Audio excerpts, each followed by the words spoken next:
It's time. From Huntertown, Indiana, it's Soarin on the air. Wow, here we go again. And today we're going to have a little bit different kind of a talk. And our friend Ryan over here, who's having fun with her handler, Nicole. And so we're playing games. Oh, that's nice. Okay. Yeah. So, anyways, the other day, it occurred to us that, maybe Orion would be interested to know who her relatives are. Well, we sent a sample into Ancestry 23, and no, didn't get much of a result. Who are you kidding? But so today's topic is going to be Raptor families. Okay, so this one's going to be a little bit more, what am I saying? More of a lecture than thrilling thoughts, but some of it you might quite find interesting. So just like humans, sometimes birds would like to know where they came from. What happened in their backgrounds, who were their ancestors, and also who are neighbors or their relatives. And just like us, we just kind of wonder, like, is the person that we call Uncle Freddie actually Uncle Freddie, or is he somebody else? Especially since Uncle Freddie doesn't look like anybody else in the family. So so there's some curiosity, and of course the scientists watched this, and way back, even back with Aristotle.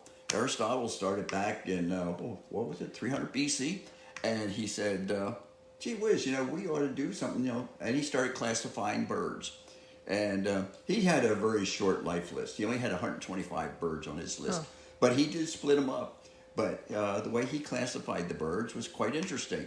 He went back, or he would say, well, these birds sit on the water, so I'll classify them as water birds. And these guys walk in the woods, so I'll classify them as this. And these birds sit in trees, and these birds hunt. And so he kind of had a system. Not exactly accurate, because he's the guy that came up with the idea that the swallows disappeared in the fall, and so he wondered where they went to.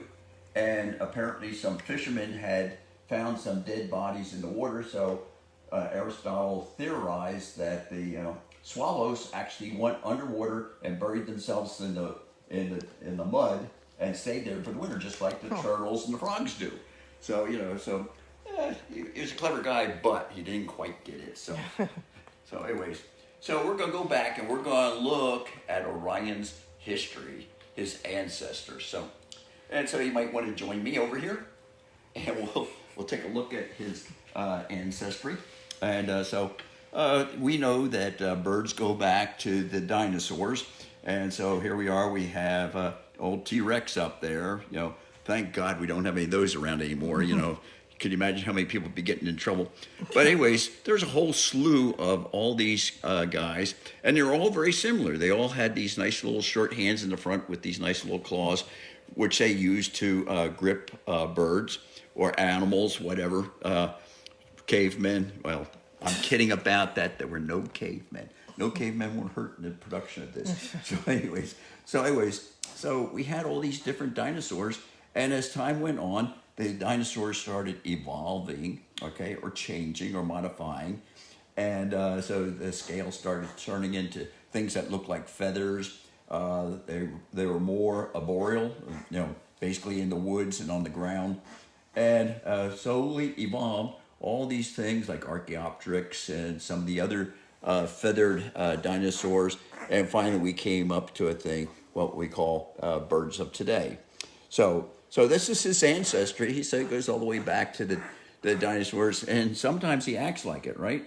So down there tearing his food apart and tearing the toys apart. So anyways, people think that, it'd be nice to classify birds, and the scientists have a system of classifying birds. And for example, we have a thing like the bald eagle, and the bald eagle is part of a kingdom called Animalia, so that means animals. The phylum is Chordata, and basically chordates have a backbone, if you will, a central nervous system. Also, they have a circulation system for blood and food and stuff like that.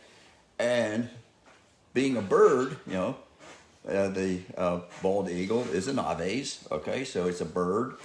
And bald eagles, just like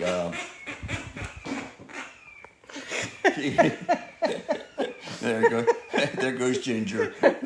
Yeah, got competition today. Competition tonight. Okay. So anyway, being a raptor, they fit into the family called falconiforms, and there are 4 different major families with falconiforms, and the family that Orion belongs to is the Accipidae.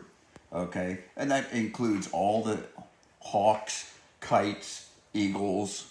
Let's see what else did I miss. But anyways, those guys, and he comes under what they call a genus. All right, and so that's his little family, and this is Haliosis, which is the Greek word for sea eagle or sea bird. All right, sea eagle, and one of the things, and the scientific names of birds, the genus is in Greek, and the species is in Latin. I don't know why they did that way, but so anyway, a bald eagle is a Haliosis leucocephalus, white head. Okay, so the white leucocephalus head. Okay, Interesting. So the white head. So that's how they get their names, and then some of them are really smart. They get a subspecies name too. So so it could be Haliosis leucocephalus indiana, or something like that. So they could add a third name on there or something. Would add, So sometimes, like for a subspecies or for a particular race of birds, they'll add a third name on there. So that's how the scientists classify birds. Well, they classify a lot of different animals that way. So it's just not birds, but also all the mammals. Plants are classified the same way. So they come under different kingdoms, phylums, classes, and orders. So bird families, there's 249 different bird families in the world, okay? Some of them are monotypic, so they contain only a single species, okay? So somewhere along the line of what has happened is either its siblings, if you will, died off, and so there's only one remaining species of that type that's left around. So like the Bornean bristle-head cagoos, which a lot of times you guys see when you look at pictures of from New Caledonia, crab plovers, which are found in Eastern Africa along the Red Sea in that area. So there's just a single member of that family that's left. So and then there's also very large, diverse groups like that contain hundreds of species, like tanagers that you find. Well, here in North America, we have 4 species of tanagers, and then as you go further and further south into South America, you get into hundreds of them. Wow! And they're all classified in one family, the tanagers, but they do look different. They have different colorations, different behavior, but almost all of them are essentially the same. They all eat fruit. Okay, so they're primarily fruit eaters. Sometimes they'll eat a bug or two, but to break things up. But primarily they're fruit eaters. And so let's see, what was it? I forgot something. There was something I was going to mention. But anyways, I'll come back to it later when the little gray cells connect. So the bird groups, okay, there are different bird groups. And there's, like I said before, there's 4 different bird groups. There's the Sauries, which are nightjars, frogmouths, nocturnal birds, along with swifts and hummingbirds. Then there's columbids, and those are turucos, bustards, cuckoos, pigeons, sandgrouse, and meesites. Gruiforms, which are cranes, rails, crakes, sungrebes, flufftails, and others. And then there's, I can't say that word, but anyways, there's the shorebirds, flamingos, grebes, gulls, tropic birds, penguins, and others. And finally, the ones that we're interested in is the Inopinaves. These are all land birds, okay? So it's all land birds, and mostly these guys are the one that we see around here. They're hawks, owls, toucans, falcons, parrots, and songbirds. So we kind of know where these guys stand. And just to give you an idea, here's the 41 different types or orders of birds. And they start off with, you might say, the most basic bird that we have, the ostrich, okay? And then as the birds go along, the species, you get more and more advanced birds. So finally, you get up into here where our hawks, our raptors are, And so they're up there pretty high. So they have higher intelligence, it seems. They behavior's different. So, and the most advanced birds are the passerines, or the birds that we have in our garden, our yards, and stuff like that. So they're the most advanced, you know. So anyways, we're going to get into our guys, the ones in red, in a minute. And so, just for the heck of it, a nice little picture, okay, of the 41 different species or groups of birds around. And of course, the ones we're interested in is the vultures, New World vultures, hawks and owls, and then down here somewhere are the falcons. So we'll get into it, and then here they are.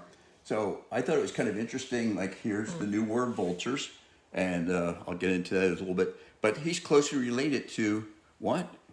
Shoebills, and shoebills are related to pelicans. And pelicans are just a step ahead of storks.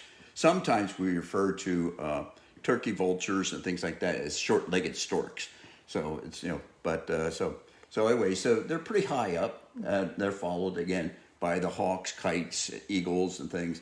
And then the owls, and those guys are related to mouse birds. And mouse birds are kind of cute little guys. They're found over there in Asia, and they're really slick little guys. And then we have some, some Seriemas. And then we have the falcons. The falcons include caracaras. And they're related to what? Parrots. Did you know that? No. So here's a new challenge for us to start training the kestrels to talk. I don't know about that. But the other thing you might notice is that as the birds become more and more advanced, they've actually developed better and better, if you will, singing abilities. You remember when we went back and we talked about how birds make sounds and their voices, that basically the vultures and hawks and the owls have a very basic sound system, whereas the more advanced birds have an intricate synax where they can actually modulate the sounds and stuff like that. All these vultures just hiss, okay, and just growl. Hawks, sometimes they scream, but there's no modulation to it, no song to it. That finally you get the owls. The owls can kind of change things a little bit, but still it's just hooting, and so it's not really singing. But when you get down to the falcons, you can listen to the kestrels out there just really going at it. Yeah. So there is an advancement. So all these birds are advancing, and then of course you get the parrots, which can learn language, and then finally we get the birds that we have in our yards. So these are the songbirds. So everything is advancing, and these falcons are pretty well high up on the list. And again, so are the vultures and the New World vultures. The hawks and stuff also include the Old World vultures. I forgot to mention that. So to give you an idea of the family tree, Orion, are you paying attention? Okay. I think she is. I think she is. So Right, Orion? Orion, you got it? Okay. Okay. All right. Listen. So here's our family tree, and the family tree basically fits into two sections, okay? The Australaves and the Afroaves, okay? And the Austral ones are the parrots, songbirds, falcons, and Seriemas, okay? Secretary birds. Okay, and then up here you have the New World vultures and the Afroaves. Then we have the hawks, kites, eagles, and then owls. And these guys are related to what? Kingfishers. So kingfishers are kind of right in there. And so it's interesting to look at what the relationship is. Just when you thought everything was fine, you find out you actually have some Italian blood in you or something, or whatever, like, well, where did that come from? So anyway, so it's kind of interesting the way that the families are set up. So first I'm going to talk about the New World vultures. And there's 4 genuses or genera of New World vultures, and there's 7 species. Some that we're familiar with, the turkey vulture, of course, we have those right around here. We have black vultures, which are typically further south. You find them down the southern states, southern Indiana, southern Ohio. And then if you go down into southern Central America or into South America, you have greater yellow-headed vulture and lesser yellow-headed vultures, and these look very similar to turkey vultures. And sometimes one of these yellow-headed vultures does sneak up into Florida.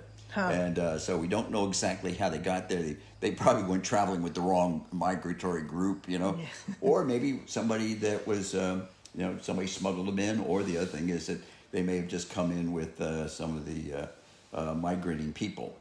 And then we have the California condor, which was almost extinct. Now they're starting to come back.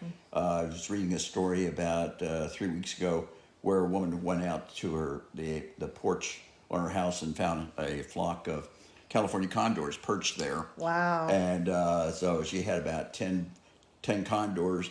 And the interesting thing was that she went to the DNR, and DNR says, well, lady, your house is where a roost of condors used to be. Somebody had cut down all the trees and put up a house. Well, she got the condors back, But how did they know?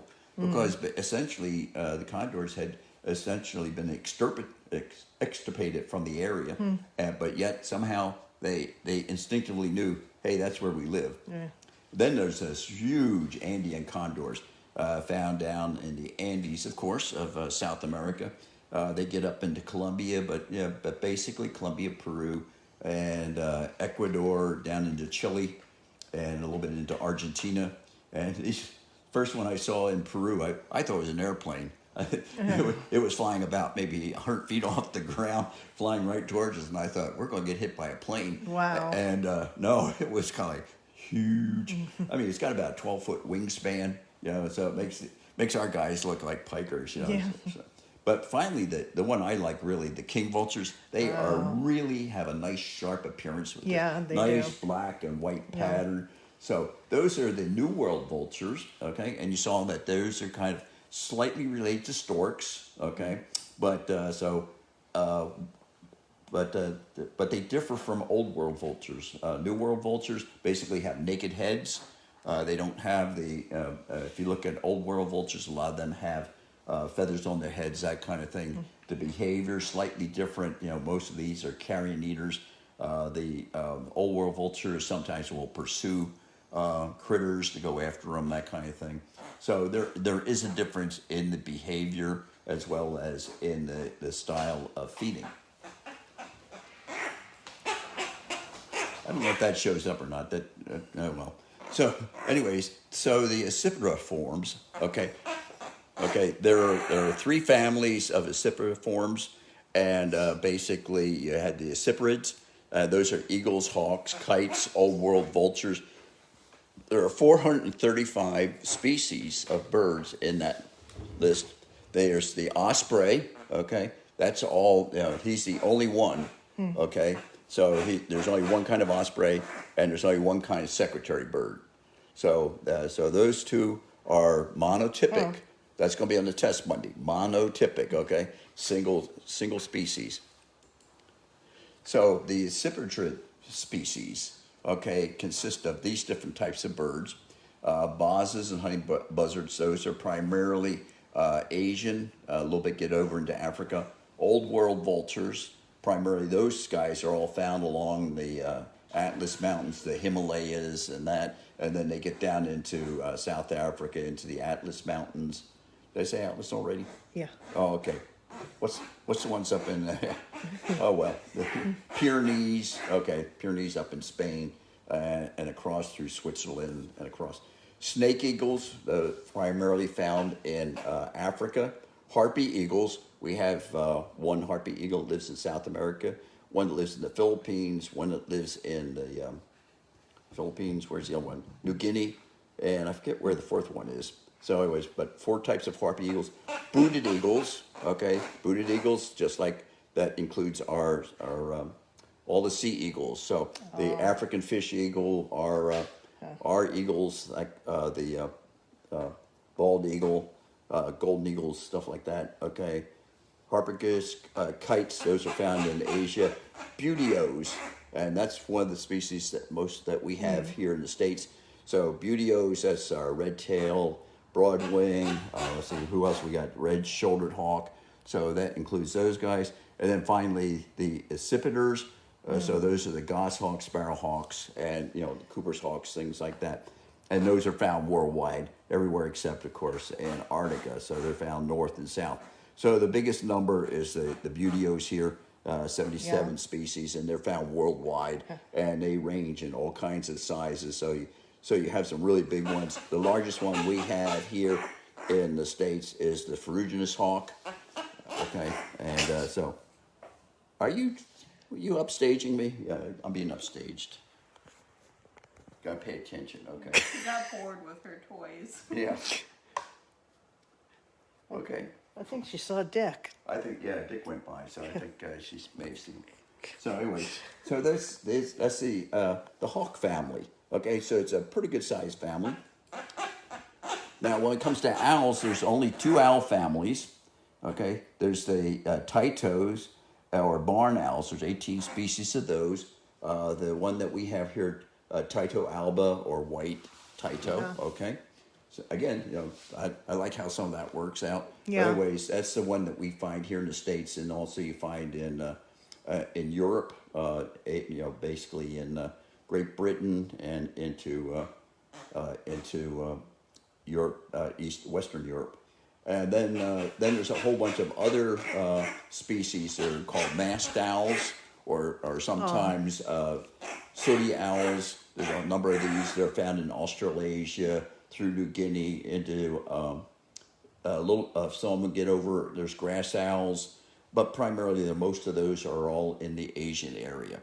So you'll find them all the way from China all the way down into Thailand, Malaysia, then going into Australasia with Australia, and in Australia you get the masked owls and the sooty owls. So, and then there's the Strigidae. Okay, there's 194 plus owls, and the reason I put plus because there's still a judgment out there trying to figure out who's who. That's funny. Who's who? And and where do some of these birds really sit? But barn owls basically all look about the same. There's a slight variation in size, but they're almost all the same with the heart-shaped face, the long bare legs, and But you'll see them all over in, like I said, Asia and that area. So I don't know if you can see that with this light we have. So essentially we have our barn owl up here, and that's a bird that has been slightly extirpated from this area, but there's a few that live around this area of Indiana, but a lot of them are down there in the south or anywhere where there's good open prairie, particularly where the prairie's been taken care of really well. You'll find them cattle ranches and things like that, where they have a nice barn, cliffs, things like that to live on. And then we get into things like our asios. These are eared owls. Okay, so you got your long-eared and your short-eared owls, and asios are found around the world. You'll find short-eared owls. We have there's a lot of variations in those. You'll find those out. I've even seen those on Pacific Islands. So in the Galapagos, there's one that lives on an island that's primarily volcanic, and so they're gray to match the background, the lava background. So they have that kind of thing. Amazing. So then there's buboes, and buboes are the big owls, and bubo is Greek for horned owl. But I don't know. I don't see how you get that out, but that's the way it is. Yeah. So anyway, so there's buboes, and buboes probably make up the bigger percentage of owls around the world. So you have things like our great horned owl. You have the Asian eagle owl. Then you go down to South America, and you have some of the other huge owls. Got snowy owl, nighthawks. And these guys are only found in the polar region, okay, but they're worldwide, so they're found in all the continents, the northern hemisphere continents. So they're found there. Let's see who else we got there. We got the Strixus. So the Strixus, that's an interesting family, and these include our barred owls, spotted owls, and our great gray owls. we get very few great gray owls around here. Yeah. But, you know, it has to be a really bad winter. And believe it or not, I think they all weigh about the same. I think the great gray owl just has a lot more feathers. Yeah. And so he's huge. But again, the great gray owl is found worldwide. There's also owls in Europe called the Ural owl. You find, in fact, I got pictures of them in Hokkaido and some other places in West or Eastern Asia. So there's the Strix family, and then we get down into things like let's see, what? Come on, Bob.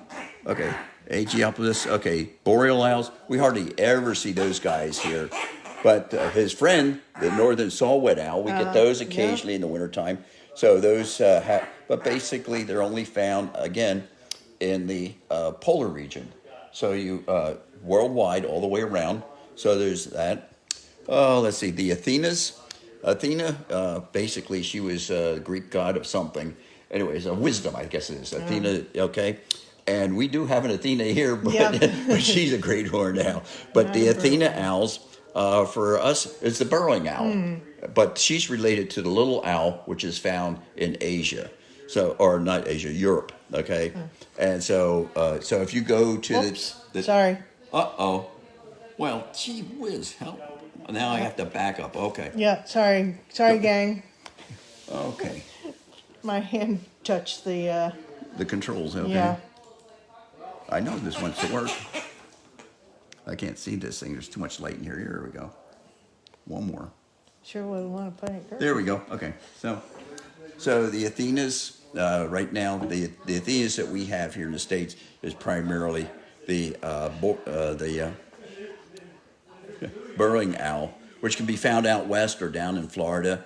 I don't know why there's this big gap in between, okay? And then we go to the otises, and the otises are primarily the screech owls.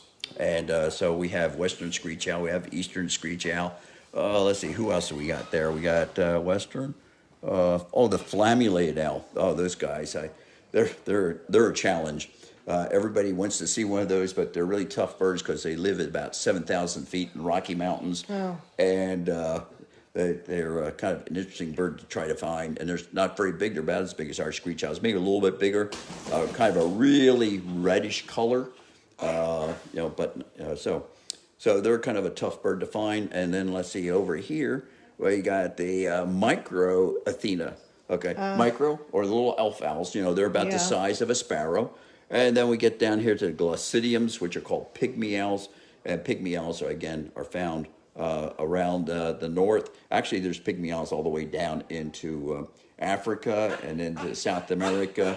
And and a lot of those guys, these pygmy owls, a lot of times they are a little bit more diurnal. And so quite often you can see them out in broad daylight hunting. And then finally, we have, who we have here? The Cernias, and those are the hawk owls. And again, a polar owl, and they do, so you find them up in northern Europe, northern, Canada, northern United States. Occasionally they come down. Your best bet to see one of these is to go up to Alaska or go up into Canada during the wintertime. And, so how are we doing on time? I've almost run out of time. So I guess if I go to the next slide. Yep. So the falcon family, there's 11 subfamilies of falcons, but there's only 2 found in the United States. Those are the falcos, or falcons, or caracaras. And this is just a nice little picture, so we know our common ones that we have. We have the peregrine downtown. We have, let's see, we got merlins that pass through here during the wintertime or this spring. We have American kestrels, which we see out here in the farmland. And then if we go further west, occasionally we'll have prairie falcons. They'll get into southern Indiana. There's been a few cases of that. There was a gyrfalcon that showed up for a couple years over here in Ohio, and don't know what happened to it, but he was regular for a couple years, and that's a big boy. So it's Really? Oh yeah, he's big. He's probably about at least a third larger than our peregrines. Wow. You have Oplomado falcons, which seem to be about halfway in between a kestrel and a peregrine. Really nice, colorful, that nice mask. First time we saw one of those, unfortunately, I was sitting in the in a seat in front of a van in a bus, and she saw it, and she hit me on the back of the head to get my attention. You know, not once, several times. Well, So, did you see it? oh, finally, Oh. yeah. Well, my eyes opened up. Yeah, so, but anyways, it was only about 20 feet away, you know, Wow. and the bird was sitting there right by the side of an old dirt road, and so it was just kind of fun. And then there's northern caracaras or crested caracaras, and those are found down in Florida. Also, you can find those out in Texas, down in southern Texas, along the Rio Grande, that kind of thing. So, in conclusion, In conclusion, guess what? So it's so get out there all the time, and look, the weather's getting nice, you know, and even with a mask, you can still use your binoculars, and so you can get out there. So anyway, some things that are upcoming. We got some upcoming events. Let's see. Next month we have the Tin Cops baseball. We're going to be down there on the 8th of June, and so come and see us. We're going to be over at Wabash State Park there in Bluffton for Lunch and Learn on the 10th, and I think that's open to the public. Let's see, there's a summer reading program there at Ligonier Public Library, so we're going to be up there on the 18th. The 22nd, we're going to be there in Auburn at Eckerd Park, and we're going to be doing some bird watching. So, you know, contact these places and see, you know, they're open to the public. We're going to be downtown Fort Wayne at Promenade Park with the Three Rivers Dance Ensemble. I still don't know how we're going to do it, but I've been teaching Chewy the jig. yeah. So, and then let's see, we're going to be in Goshen on the 28th at the library, you know, in the children's department, and then we have a summer reading program over at Mercer County Library there in Salina on the 9th of July. The 20th of July, we're going to be at Garrett Public Library. And then at the 20th of July, we'll be at the Wells County 4-H Fair. You know, so you get to see us down there at Bluffton. So those are some of the things, and there's more things coming in. So go to our website, soarinhawk.org, and find out other things that we're doing. Some other appearances we're going to make. They're not open to the public, but if you attend these organizations, so we have Garrett Middle School. Oh, that's today. Yes. So yeah, I noticed the van's gone. We're going to be at Camp Little Turtle doing bird watching merit badge. Cedar Creek Child Care. We're going to be at the Presbyterian Chapel Lakes. The ladies are having a dinner there, and so we're going to be there. So if you're a member of Presbyterian Chapel Lakes, go, attend and come see us. Go get some good food. You know, let's see. We're going to be at the Oak Farm Montessori School there in July, and so check on the school calendar. Camp CEO Moldenhauer. So we're going to be out there for the conservation program they run. Jake's Day over there at the Isaac Walton League there in Huntertown, and Little Praisers Preschool in Fort Wayne. So we have a lot of places we're going to be. Check with your organization and come on out and enjoy the fun. So don't forget, but not filleted. They don't like filleted fish for some reason. But so we have a fish tank out here with narrators. So if you bring us live fish, we can keep them alive until we feed out the birds. And don't forget opportunities for teachers. I don't know when the monkey survey is going out. I guess that's what they call it, Survey Monkey. Oh, Survey. yeah, there is a service called Yeah. Survey Monkey. Yeah, so Survey Monkey will be going out. So yeah, don't expect a monkey at your Yeah, door. right. Like, monkeys? But anyways, there's personal growth programs, possibilities this summer. So if you teachers need some points or something, for renewing your license, there's possibilities here with helping us develop some of our science programs, or there's possibilities here just putting in some labor, some sweat equity. And then don't forget the Soarin Hawk Raptor Adventure. You can come on out, bring up a group of up to 8 people, and we'll give you a tour. You get to meet all the birds, and you get to meet all the volunteers out here and find out what we're all about. And remember, we have programs for homeschoolers, community groups, schools, retirement homes, churches, scouts. We do birthdays, weddings, Eagle Awards, block parties, baby showers. And don't forget Father's Day is coming up. So treat Dad to a tour of the Raptors, or treat yourself to a tour of the Raptors and let Dad stay home. Something like that. So, the spring fundraiser has been really successful. It was supposed to be the 3rd through the 31st. You know, we've wrapped it up. We've exceeded our goal of 4,500. I understand it was ended up with 4,650. I think Wow, is what they got. that's So great. $4,650. That's going to buy a lot of mice and rats. So we had about 58 donors, and Yeah. we personally want to thank you. Yeah. The birds want to thank you. Thank you, everybody. So thank you, and don't forget, you know, Amazon Smile. If you get, if you use Amazon, who doesn't? You know, go out there and make us the recipients, and we can go from there. You know, we can use that a little bit, half a percent, okay? And then don't forget community rewards with the Kroger program, and so again, we get about $450 every quarter, which is really great. Yeah. You know, but we can use more. You know, $450 that only buys about 1 3/4 boxes of mice. Okay, so we could use a few more boxes of mice. So I'm going to say goodbye to next week. Okay. And if you have a topic that you'd like to learn more about or hear about, you know, just let me know, and we'll give it a try.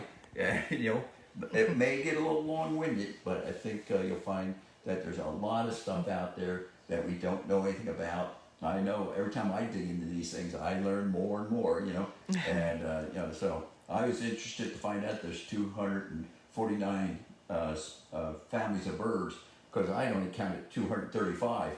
So I got to go find 14 more. You know, so thank you, scientists. Thank you, DNA. And we'll keep Ancestry 23 still going.